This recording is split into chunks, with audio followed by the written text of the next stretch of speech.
नमो बुद्धाय दोस्तों, आपका अवर प्राइड हमारा गौरव में हार्दिक स्वागत है। जब हम राजस्थान के सबसे प्राचीन और प्रभावशाली समुदायों के इतिहास की बात करते हैं तो अक्सर तथ्य धुंधले पड़ जाते हैं। लेकिन आज का ये वीडियो किसी सुनी सुनाई कहानी पर नहीं बल्कि रावत सारस्वत की प्रसिद्ध पुस्तक मीणा इतिहास के गहन शोध पर आधारित है। सारस्वत ने अपने शोध में उस अंधकारमय इतिहास की परतों को खोला है जो हमें सीधे सिंधु घाटी सभ्यता के मीन गण चिन्हों से जोड़ती है। आज हम उनके बताए हुए प्रोटो द्रविड़ मूल के सिद्धांतों, अरावली में शरण लेने के ऐतिहासिक कारणों और 5200 गोत्रों की उस जटिल व्यवस्था को समझेंगे जिसे समझना हर इतिहास प्रेमी के लिए जरूरी है। क्या मीणा समाज वास्तव में उन प्राचीन दुर्गों का स्वामी था जिन्हें बाद में राजपूतों ने जीता? रावत सारस्वत के प्रमाणों के साथ चलिए आज मीणा इतिहास के असली सच का विश्लेषण करते हैं। मीना, मैना, मीणा, मेणा या मैणा आदि नामों से सुप्रसिद्ध मीणा जाति का पूर्वकालीन इतिहास उतने ही अंधकार में है जितना अन्य आदिवासियों का। जहां राजस्थान के विभिन्न भागों में से मीणा, मेणा, मेणा नामों से पुकारा जाता है, वहीं राजस्थान के बाहर यह मीना पुकारी जाती है। सबसे पहले मत्स्यावतार से उद्गम मानने की धारणा की परीक्षा करेंगे। मत्स्यावतार की कथा का सारांश इस प्रकार है, जो मत्स्य पुराण के आधार पर ही महाभारत में भी वर्णित है। महाभारत के वन पर्व में मार्कंडेय ऋषि ने राजा युधिष्ठिर को वैवस्वत मनु का उपाख्यान सुनाते हुए एक कथा कही। भगवान के मत्स्यावतार का उद्देश्य वैवस्वत मनु और सप्त ऋषियों की रक्षा करना ही था। मनुष्य अवतारों से वंशोत्पत्ति की बात समझ में नहीं आ सकती, इसलिए यह मान्यता कि वराह, मत्स्य आदि अवतारों से कोई वंश चला सही नहीं कही जा सकती। भारत के आदिवासियों को उल्लेख करते हुए इतिहासकारों ने आर्य और अनार्य दो प्रमुख समुदायों का ही वर्णन किया है। आर्यों के आदि ग्रंथ ऋग्वेद में मत्स्य नामक जाति का उल्लेख है। आर्यों के इन वर्णनों के अनुसार यह जाति आर्य समुदाय की जाति मानी गई है। ऋग्वेद में कहा गया है कि मत्स्यों पर तुर्वस नामक राजा ने आक्रमण किया। भाष्यकार सायण ने वेदों के मत्स्यों के पराक्रम की बात कही है, पर इसके विपरीत आर्यों से भी प्राचीन मानी जाने वाली सिंधु घाटी की सभ्यता के सुप्रसिद्ध स्थान मोहेंजोदड़ो से प्राप्त चिन्हों से विद्वानों ने इस जाति का अस्तित्व प्रमाणित किया है। इसका अर्थ है कि यह जाति आर्येतर थी और आर्यों के आने से पहले ही भारत में बसती थी। मोहेंजोदड़ो से प्राप्त मीन यानी मछली के चिन्ह में अंकित अनेक मिट्टी की मुद्राओं से मीन नामक जाति का पता लगाया है। मीनान यानी मीनों में से एक, मीनानिन यानी मीना, मीनाल यानी मीन का दिन, परवनिल मीनार काल देश के मीनों का चतुर्थांश या चंद्र पर्व है आदि उल्लेख फादर हेरास नामक प्राच्य विद्या विशारद के पढ़ने के प्रयत्न किए हैं। फादर हेरास ने मोहनजोदड़ो की लिपि में से एक छंद भी इस आशय का खोज निकाला है। संयुक्त देशों के लोगों के अनेक दृढ़ कुड़ग, जिनमें अत्यंत कुशलता पूर्वक बनाए गए दुर्ग थे, कालोर के मीनान यानी लोगों द्वारा अधिकृत किए गए।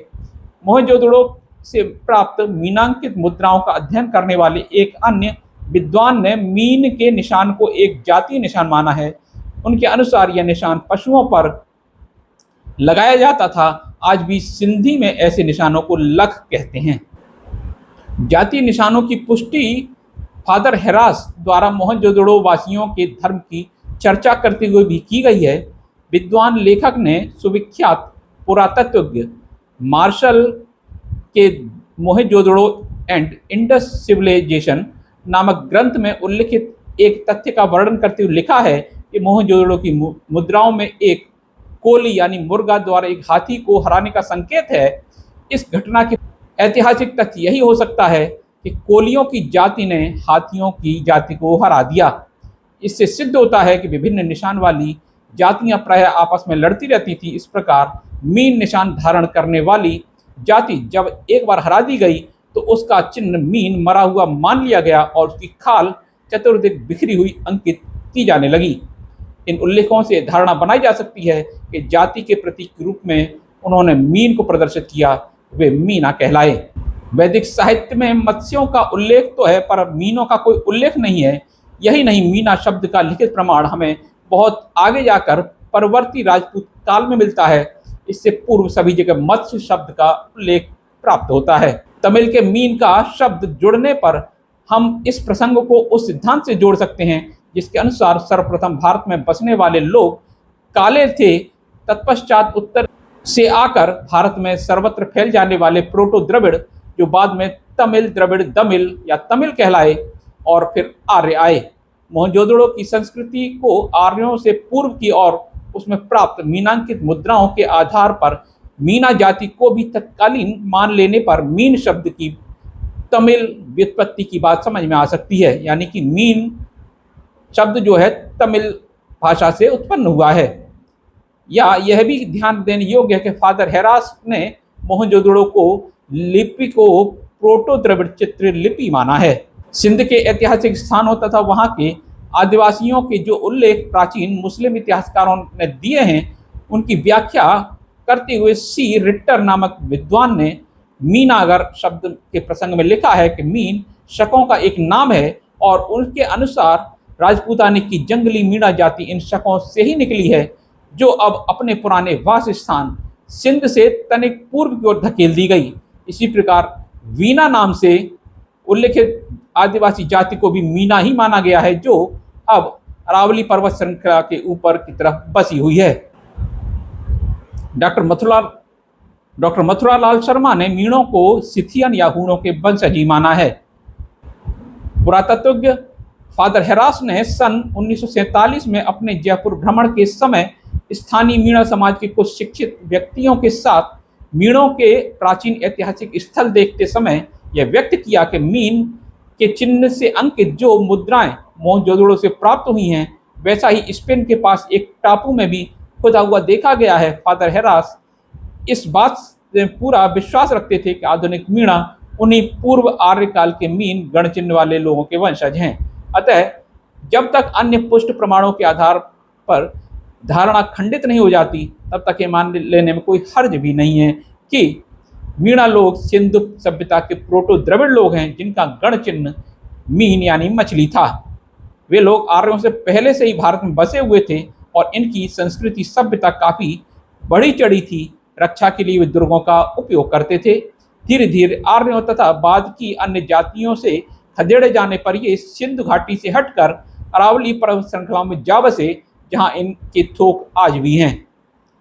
संस्कृत के मीन शब्द की व्युत्पत्ति संदिग्ध होने के कारण इन्हें मीन के संस्कृत अर्थात मत्स्य से संबोधित किया जाने लगा, जबकि वे स्वयं अपने आप को मीणा ही कहते रहे।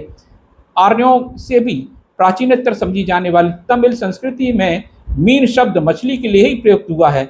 इससे इन लोगों का तमिल साम्राज्य के समय में होना सिद्ध होता है। सिंधु घाटी सभ्यता के नाश और वेदों के संकलन के बीच का समय निश्चित नहीं होने के कारण ऐसा संभव हो सकता है कि पर्याप्त समय बीत जाने पर मीनों को वैदिक साहित्य ने आर्य मान लिया गया हो, और जहां आर्य राजा सुदास के शत्रुओं में इनकी गिनती की गई। सिथियन, शक, क्षत्रप, हूण आदि के वंशज न होकर ये लोग आदिवासी ही हैं, जो भले ही कभी बाहर से आकर बसे हों, लेकिन उसी तरह जिस तरह आर्य बाहर से आकर बसे हुए बताए जाते हैं। स्वभाव से ये युद्धप्रिय होने और दुर्गम स्थानों में निवास करने के कारण यह जाति भूमि का स्वामित्व भोगने और शासक वर्ग में ही रही है। इन निष्कर्षों से एक कड़ी जोड़ने का प्रयास भर किया गया। इसका यह आशय यह नहीं है, तर्क संपुष्ट मान्यता है। मीणा जाति के प्रसार के बारे में बात करेंगे। मीणा जाति के वही भाट जिन्हें जागा कहते हैं, इस जाति को 12 पाल, 32 तड़ और 5200 गोत्र की बात कहते हैं। क्षत्रिय जातियों से मीणों की उत्पत्ति के सिद्धांत का प्रचार करने की दृष्टि से मीणाओं ने, जागाओं ने इनकी 12 पालों को विभिन्न क्षत्रिय जातियों का ही माना है। और इसमें कौन कौन सी हैं? चौहान, परमार, गहलोत, चंदेल और कछावा, यादव, तंवर, पड़िहार, निर्वाण, गौड़, बड़गुजर और सोलंकी।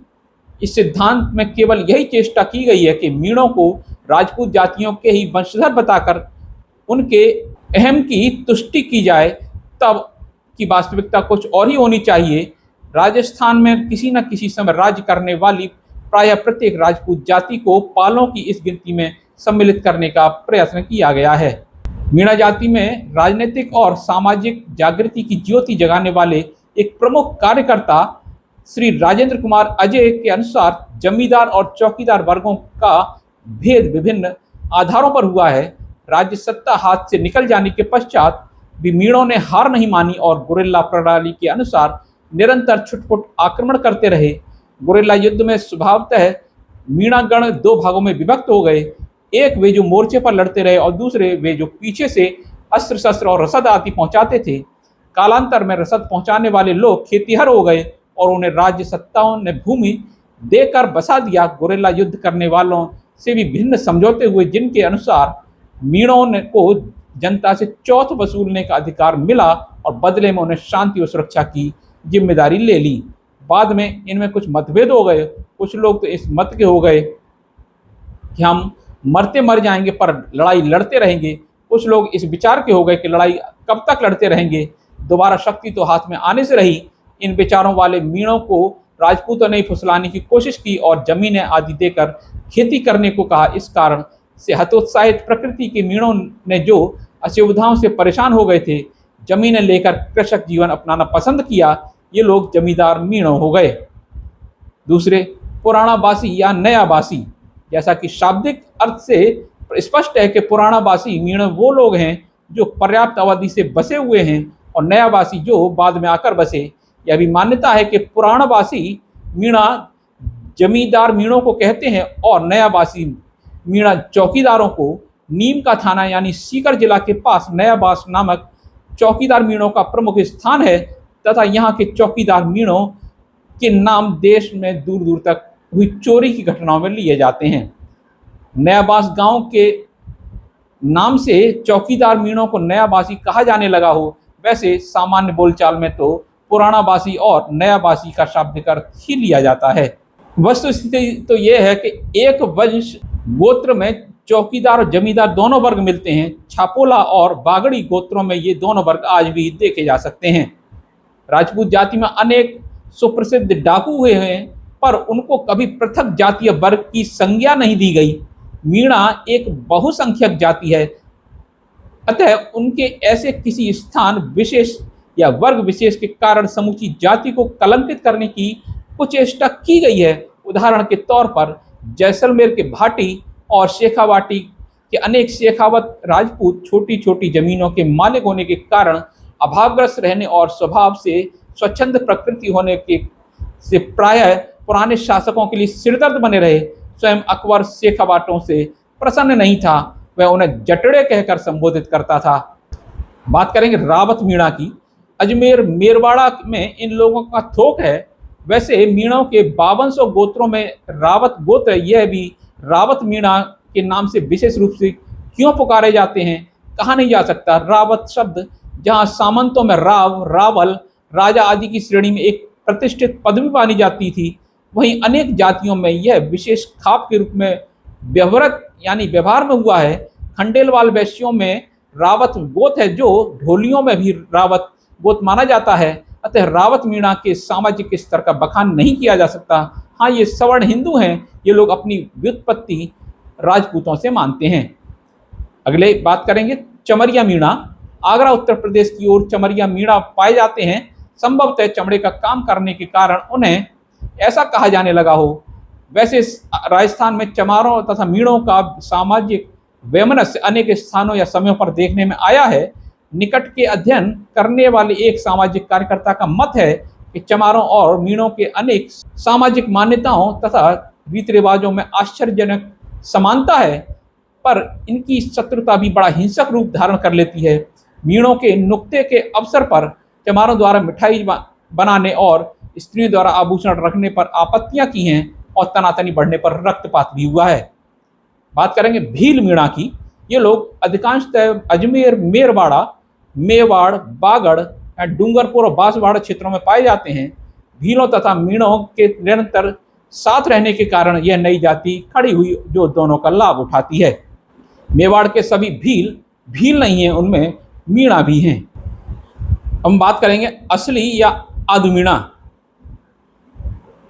कर्नल टांड ने उषाहरा वंश के मीणों को ठेठ असली और अमिश्रित मीणा वंश माना है तथा शेष सभी को वर्ण संकर। वे लिखते हैं इस जाति के नाम से उच्चारण तथा इसकी बर्तन यानी लिखावट में एक अंतर स्पष्ट है।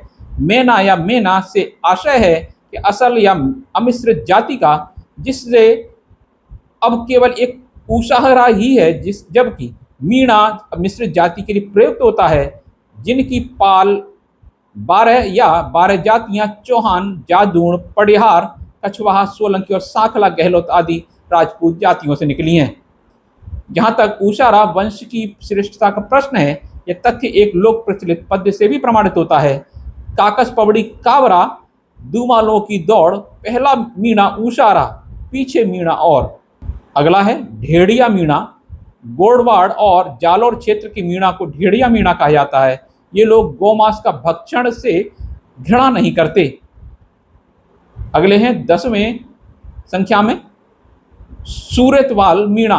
कहते हैं मीणा का जाति का पुरुष जब मालिन या अन्य ऐसी ही किसी स्त्री से कोई संतान उत्पन्न करता है तो उसे सूरतवाल मीणा कहते हैं। ये लोग आपस में विवाह संबंध कर लेते हैं। शुद्ध मीणों से इनका बेटी व्यवहार नहीं होता है। अगले हैं चौथिया मीणा 11वें नंबर पे। मारवाड़ के कोई गांवों में मेणों, भीलों तथा बावरियों की चौथ लगती थी। कमजोर जागीरदारों या गांव वालों ने गांव की हिफाजत के लिए चौथ कायम कर दी थी। कई गांवों में ऐसे मेणों और राजपूतों की भी चौथ मुकर्रर हुई थी। जिनका थोक ज्यादा था, उसी कारण वे लोग गांव के चौथिया कहलाते थे। चमरिया मीणा की ही तरह मीणों के 5200 गोत्रों में खाती मीणा, लोहार मीणा, तेली मीणा आदि गोत्र हैं। शायद इसका आशय यह है कि मीणों में से जो जिन जिन व्यवसायों में चले गए उन्हें उन व्यवसायों के नाम से पुकारा जाने लगा। खाती, नाई, माली आदि जातियां भी अपने आप को ब्राह्मणों या राजपूतों से निकली हुई सिद्ध करने के लिए जागड़ा ब्राह्मण, न्यायी ब्राह्मण, सनिक, छत्री आदि नामों से पुकारती हैं। अगली बात करेंगे दस्सा बीसा। मीणों में दस्सा और बीसा नाम से दो भेद भी हैं, किंतु इसके कारण कोई जाति भेद नहीं। दस्सों और बीसों में विवाह संबंध भी होते हैं। मेणसल। जिस प्रकार भारतवर्ष में प्राचीन प्रदेशों में नाम ब्रह्मर्षि देश, आर्यवर्त आदि हैं, उसी प्रकार मीणों द्वारा बसे हुए समूचे देश को मेणसल के नाम से पुकारा जाता है।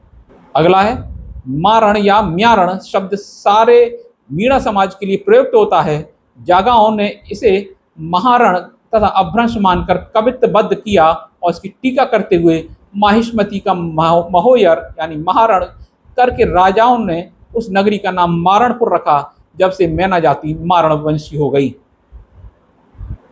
अगले हैं मेवासी। मुनि मगन सागर ने मेवासी का आशय मेवास प्रदेश के रहने वाले से लिया है। आजकल के मेवात यानी गुड़गांव और अलवर जिलों का प्रदेश, जो कि मुनि जी मेवास मानते हैं और मेव जाति का बसवास स्थान होने के कारण इसे मेवास कहलाया जाता है। मुनि जी के अनुसार मेव और मीणा एक ही जाति हैं। तो दोस्तों, आज हमने रावत सारस्वत की पुस्तक मीणा इतिहास के माध्यम से यह समझा कि मीणा जाति का गौरवशाली अतीत केवल किंवदंतियों में नहीं बल्कि ठोस ऐतिहासिक साक्ष्यों में छिपा है।